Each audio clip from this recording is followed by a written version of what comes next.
osvojio je scenario filma Neposlušni. Jedan od najstarijih filmskih festivala u Srbiji sinoć je nagradio najbolje, uglavnom mlade filmske stvaraoce. Za najbolji scenariju nagradu je dobila Mina Đukić, scenarista i reditelj filma Neposlušni. Ja sam radeći na filmu nekako scenariju shvatila samo kao deo procesa i zaboravila na moguću procenu njega kao dela autonomnog.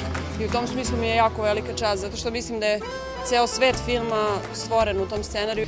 Drugu nagradu osvojio je scenariju za film Mamuladu, dok je treću nagradu osvojio scenariju filma Varvari. Volio bih da je ponuda bila brojnija i kvalitetnija, ali filmovi koji su odabrani, kada to kažem, onda mislim i na 3 nagrađena i na dobitnika specijalne nagrade, kao i na film koji je, kako se to kaže, festivalskim žargonima dobio special mention. Su filmovi koji mogu da budu primer onima koji su se ili će se baviti filmom ne samo u srpskoj kinematografiji, već mi se čini u čitavoj regiji. Nagradu publike na ovogodišnjoj filmskoj smotri u Vrnjačkoj banji osvojio je film Bobana Skerlića Top je bio vreo, dok je specijalnu nagradu u festivalu osvojio film Love Hunters, priča iz njujorškog taksija. Filmadži iz Vrnjačke banje sele se u Niš, gde u subotu 23. augusta počinju filmski susreti, festival glumačkih ostvarenja.